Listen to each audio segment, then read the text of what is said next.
මම Java institute එකේ selection programme එකේ ඉන්න ස්ටුඩන්ට් කෙනෙක්. ඉතින් මේ තියෙන්නේ මම හදපු 2D ගේම් එක.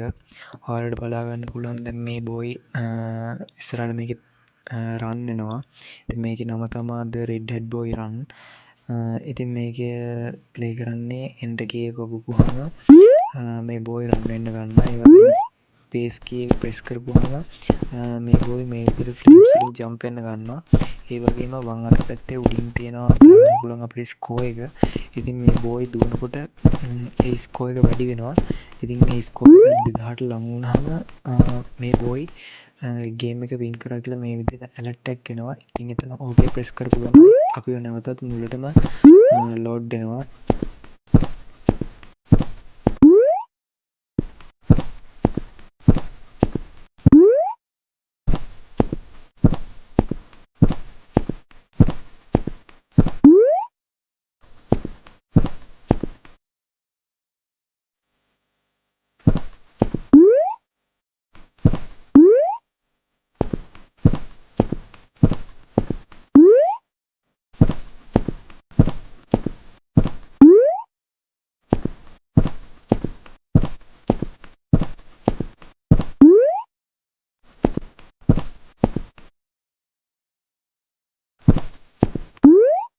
ඉතින් බලමු බෝයි මේ ෆ්ලේම් එක වදිනවා මොකද වෙන්නේ කියලා.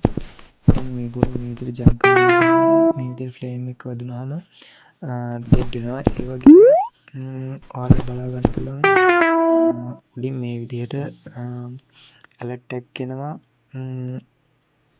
ගේම් එක රීස්ටාර්ට් කරන්න කියලා. ඉතින් මේ තියෙන්නේ මම ගේම් එක හදාගන්න යූස් කරපු සොෆ්ට්වෙයාර් එක. මේක Visual Studio Code කියන සොෆ්ට්වෙයාර් එක.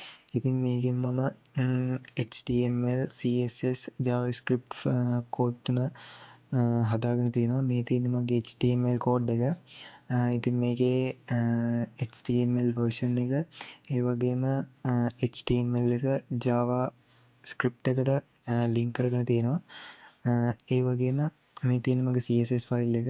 මේකෙන් මම බෝයිගේ උස ඒ වගේම ස්කෝර් එකේ ෆොන්ට් සයිස් එක ඒ වගේම කලර් එක පොසිෂන් එක වගේම බෑග්ග්‍රවුන්ඩ් එකේ සයිස් එක ෆ්ලේම්ස් වල හයිට් එක මාර්ජින් එක සහ පොසිෂන් එකත් ඩිසයින්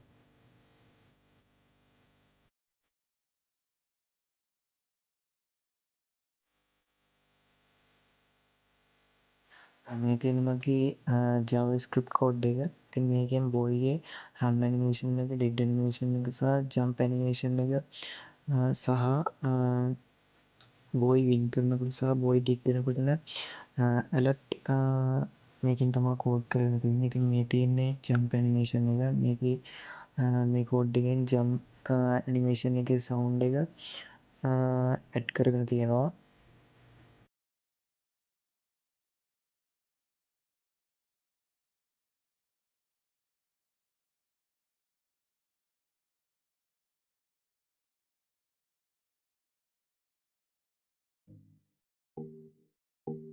ඉතින් මේ තියෙන්නේ ෆ්ලේම්ස් වල ඇනිමේෂන් එක සහ ෆ්ලේම්ස් අතර තියෙන ඩිස්ටන්ස් එක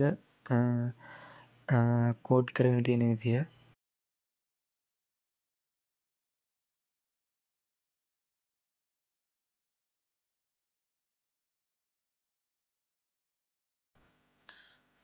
ඒ වගේම මේ තියෙන්නේ බෝයිගේ ඩෙඩ් ඇනිමේෂන් එක සහ බෝයිගේ ඩෙඩ් ඇනිමේෂන් එකේ සවුන්ඩ් එක ඇඩ් කරගෙන තියෙන විදිය සහ ඒ බෝයි ඩෙඩ් වුණාම එන ඇලර්ට් එක කෝඩ් කරගෙන තියෙන විදිහ.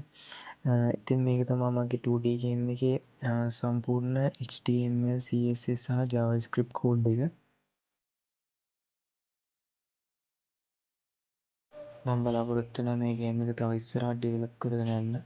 ඉතින් අපි බලමු ඉස්සරහට ඩෙවලොප් කරපුවාම මේ ගේම් එකේ මොන වගේ තත්ත්වයකට ගන්න පුළුවන්ද කියලා.